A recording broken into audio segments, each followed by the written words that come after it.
O que está acontecendo com a Melius do código Cash 3? Por que a ação vem caindo tanto nos últimos meses e oscilando muito ao longo desse período? Essa é uma das grandes questões que eu vejo os investidores discutindo bastante. Então nesse vídeo aqui eu vou trazer o que eu penso que está acontecendo com essa empresa e também vou falar um pouco mais sobre o negócio dela, fazer também uma análise da empresa e trazer mais clareza para vocês sobre o modelo de negócio dessa empresa e por que ela tem essa grande oscilação e vem sofrendo tanto nos últimos meses. Então, se você tem interesse nesse tipo de assunto, já deixa o like aqui nesse vídeo, assim o YouTube vai entender que você tem interesse nesse tipo de conteúdo e vai mandar cada vez mais conteúdo desse tipo para você. Se ainda não é inscrito aqui no canal, aproveita e se inscreve e ativa o sininho de notificação, assim o YouTube vai te avisar toda vez que sai vídeo novo. E sem enrolação, então vamos direto para o que interessa. E aqui então está o gráfico das ações da Melius e colocando aqui então para os últimos 6 meses, vocês podem ver que a ação ela teve uma desvalorização de 46,43%. Então a ação ela caiu quase pela metade nesses últimos 6 meses. E se eu aumentar aqui então para o ano de 2021, ela ainda está com uma valorização de 18,18%. E se nós pegar então o último ano, ela está com uma valorização de 94,25%. Então era uma empresa que vinha crescendo muito forte. Se nós pegar aqui toda a valorização no período, dá mais de 108% de valorização, mas nos últimos 6 meses ela vem apanhando bastante e isso virou motivo de preocupação para muitos investidores que acabaram investindo nesse topo aqui e agora estão com uma desvalorização bem grande do capital. Então vamos dar uma olhada aqui, eu estou com o site Status Invest aberto e aqui então vamos dar uma olhada nos indicadores. O dividend yield ele é de 0,18% e isso é um dividend yield baixo, mas é bem comum porque o foco da Melius não está no pagamento de proventos e sim no reinvestimento do lucro. Então ela não costuma distribuir proventos para os investidores porque ela foca em reinvestir esse dinheiro para crescer mais. O PL aqui está negativo justamente porque no último resultado da empresa ela teve prejuízo, mas se nós abrir ele aqui, como vocês podem ver, antes do prejuízo o PL era muito alto. Isso acontece bastante com empresas de tecnologia. Na verdade, todas as empresas na bolsa, elas costumam ser precificadas olhando então para o futuro dessas empresas, mas no setor de tecnologia, essa precificação futura, ela é muito mais acentuada que os outros setores, principalmente porque as empresas elas são pequenas e elas trazem negócios disruptivos, ideias inovadoras e isso tem um grande potencial de crescimento a médio e longo prazo e isso acaba então refletindo no preço atual das ações, só que o lucro ele ainda é pequeno porque a empresa ainda está engatinhando, está focando em crescimento e não em lucro, então acaba sendo normal que o indicador PL ele seja alto. Então é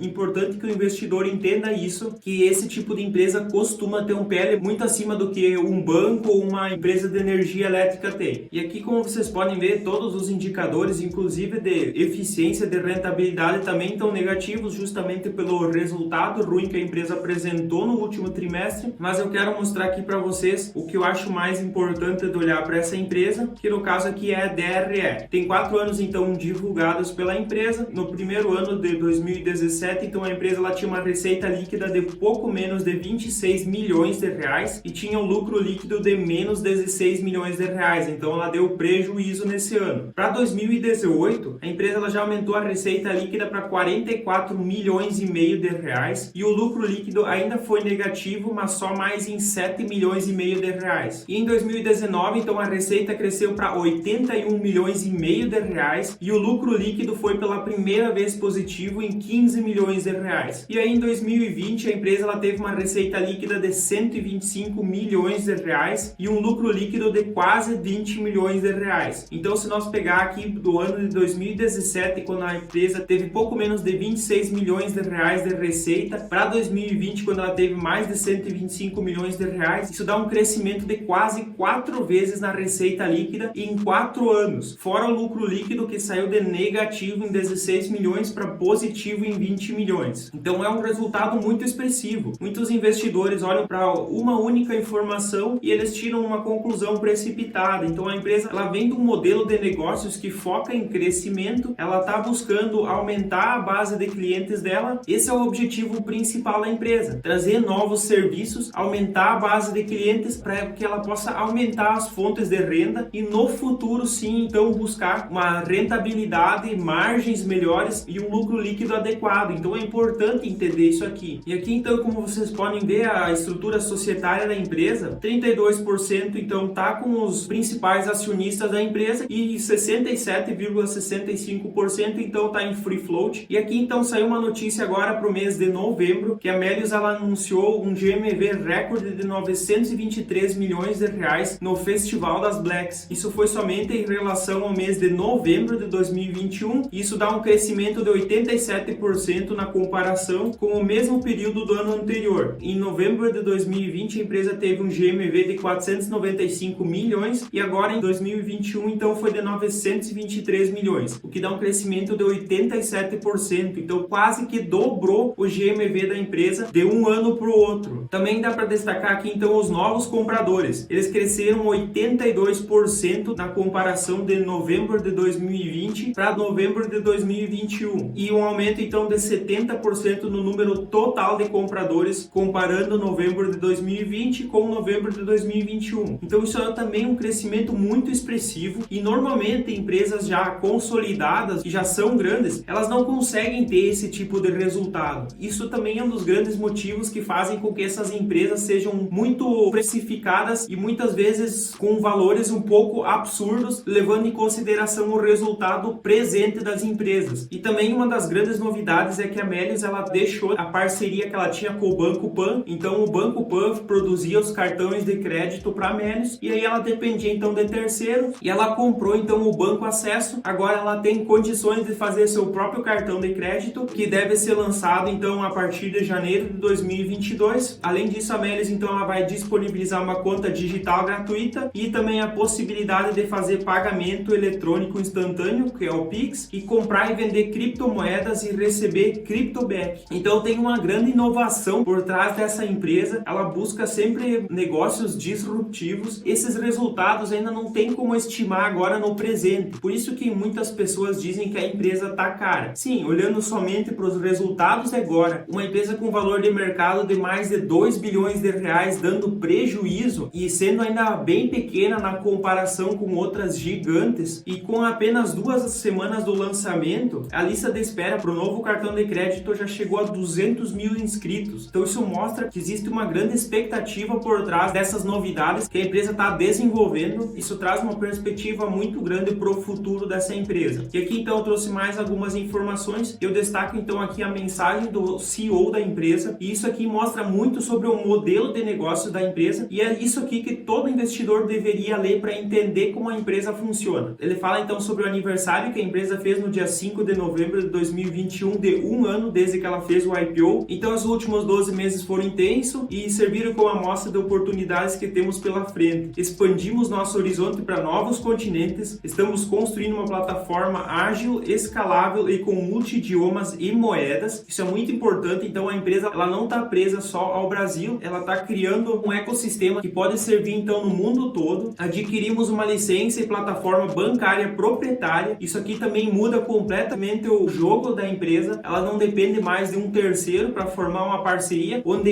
esse negócio ele é muito menos lucrativo e se ela tem então a própria instituição bancária, ela consegue agilizar e ter uma rentabilidade, um lucro muito maior e principalmente trouxemos excelentes empreendedores com conhecimentos complementares para o time. Aqui vem então uma parte muito importante. O foco como gestores e principais acionistas do grupo Cash 3 é buscar estratégias que propiciem potencial aumento de geração de caixa no longo prazo de forma sustentável. Isso significa que entre maximizar o resultado de curto prazo e construir um produto melhor para os nossos usuários e parceiros, não hesitaremos na segunda opção e todas as nossas decisões estarão alinhadas com objetivos de longo prazo. Isso aqui define muito bem, a empresa ela não está preocupada com resultados de curto prazo, ela não está preocupada com o lucro no curto prazo, com margem, com rentabilidade, ela está focada no crescimento, em melhorar os seus serviços, tornar o negócio mais escalável e no médio e longo prazo, então depois ela começa a focar mais na rentabilidade, nas margens e gerar caixa então de forma sustentável para a empresa. O modelo antigo de parceria no cartão de crédito ele já não era mais capaz de criar a experiência ideal aos nossos usuários, então eles optaram por redesenhar o produto e as consequências imediatas, como a queda da receita, redução na abertura de novas contas e redução dos usuários ativos dessa vertical, já eram esperados. E daí, por outro lado, então, a partir de 2022, nós teremos capacidade de servir nossos usuários com excelente qualidade e, ao mesmo tempo, recebermos remuneração muito superior por isso. Então, será ainda fundamental para podermos inovar em prol dos nossos usuários e nos diferenciar no mercado. Além disso, então, podíamos ter criado uma conta digital e cartão em cima de algum provedor de Banking as Service, como alguns neobanks e wallets fizeram, seria mais rápido e provavelmente já teríamos ambos os produtos prontos. No entanto, a aquisição da Acesso Bank, aliada à estratégia em serviços financeiros, passamos a ter mais oportunidades de diferenciação no longo prazo, maior flexibilidade para inovar em todos os níveis da arquitetura do produto e deixamos de depender de um provedor terceiro, justamente o que eu já falei para vocês. E aqui então, como vocês podem ver, o projeto que a empresa está desenvolvendo, os principais marcos até o momento é a contratação e formação dos times, a arquitetura do app, a whitelist do novo cartão de crédito, de cadastro e onboarding, estrutura para operação de Bitcoin e de Pix. Então, a partir de janeiro de 2022, a empresa vai ter um novo app, conta digital, transação via Pix, no app chat, help center e back office, cartão de crédito, débito e pré-pago, novas transações com cashback, compra e venda de Bitcoin e outras funcionalidades. Então, a empresa está mudando um pouco o direcionamento dela e tirando então esses negócios terceirizados por instituição bancária. Então, a tendência de rentabilidade e resultados positivos deve crescer bastante. Então, como vocês podem ver aqui, o time, a evolução do grupo Cash, ele vem crescendo bastante no último ano. O número de contas totais continua crescendo bastante, cresceu 78% na comparação do terceiro trimestre de 2020 para o terceiro trimestre de 2021. Então, são 30 mil contas abertas por dia útil no terceiro trimestre de 2021 e número de usuários ativos, então, cresceu 168% na comparação do terceiro trimestre de 2020 para o terceiro trimestre de 2021. Então, também um sólido crescimento de visitas no app, sessões no site e plugin ativo no navegador, além de um forte crescimento no número de novos compradores na vertical de shopping e um GMV que vem crescendo muito forte. Então, a empresa, com a aquisição da Alter, ela marca o primeiro passo da Future de investimentos no ecossistema Melius. Então, agora a empresa com criptoativos, ela vai conseguir chamar mais atenção de outras pessoas que ainda não eram clientes da Melius, e é mais um negócio então que pode trazer resultados muito bons para a empresa. E a empresa então, através da Picod, ela está criando um shopping internacional que ainda está em fase inicial, que já foi então lançado em 9 países. Então, a Melius, ela está fazendo um acompanhamento, melhorias, correções e novas implementações, e futuramente então a criação de um aplicativo para celular e adição de outras funcionalidades. E aqui então no EBITDA, como vocês podem ver, a empresa lá vem com uma geração de caixa negativa, justamente porque o foco da empresa atualmente é crescer. Ela investiu, comprou outras empresas, isso também demora para criar uma sinergia, então é normal que aconteça esses resultados negativos no caminho, justamente porque o foco da empresa está em gerar valor no longo prazo e não no curto prazo. Isso é o mais importante de entender. É basicamente por isso então que a Melius, ela vem sofrendo. Um dos principais motivos é que a bolsa de valores, ela é muito sentimental. Então, quando a empresa apresentou o prejuízo, isso começou a afetar o sentimento de alguns investidores que começaram a vender as ações. Isso começou a pressionar e desvalorizar as ações. É claro que os resultados, eles influenciam nas perspectivas da empresa, mas como o próprio CEO disse e como todos os resultados apresentam, a empresa está focando agora em montar uma grande base de clientes, que isso é o mais importante para que no futuro ela possa rentabilizar mais. Muitos investidores ainda acham que a Melius, ela é só uma plataforma de cashback, mas não é somente isso. Tanto que então, com a aquisição do Banco Acesso, isso mostra então que a empresa está se tornando uma instituição financeira e no futuro ela vai poder negociar criptoativos, que vai ser mais uma forma de atrair clientes, e além disso, provavelmente ela vai oferecer crediário e quem sabe até empréstimos financeiros, e isso vai trazer então um retorno e um crescimento muito forte para a empresa. Então, o modelo de negócios dela, ele é meio incompreendido. É verdade que, olhando para os resultados, para os números atuais da empresa e pelo preço dela, ela é uma ação cara, mas os investidores, eles acabam projetando resultados futuros para o presente. Em alguns momentos, quando a ação ela estava na máxima, ela projeção ela estava exagerada e agora a queda, então cada vez o sentimento afeta mais essas projeções e isso derruba muito as projeções futuras. Levando em consideração os resultados atuais, a Melius sim, ela é uma ação cara, mas olhando então para as perspectivas futuras, para o caminho que a empresa está se direcionando, se ela fizer um bom trabalho, o preço que a ação está agora, ele é muito barato pelo resultado futuro que ela pode trazer. Lembrando sempre, pessoal, que isso aqui não é uma recomendação de investimentos, eu só trouxe aqui para vocês informações muito importantes e o meu ponto de vista sobre o que eu penso da empresa. Ninguém deve investir em uma ação baseado somente num vídeo, porque isso não faz nenhum sentido e eu posso estar errado também com a minha opinião e o que eu trouxe aqui para vocês. Eu peço de novo então para curtir esse vídeo, isso é muito importante para que esse conteúdo seja divulgado para mais pessoas e assim mais pessoas tenham acesso a essas informações. Aproveita também e se inscreve no canal se ainda não é inscrito e ativa o sininho de notificação para ser avisado toda vez que sai vídeo novo. Como de costume, eu vou deixar na tela um vídeo, uma playlist que eu recomendo que vocês assistam. Eu espero vocês no próximo vídeo. Até lá e tchau!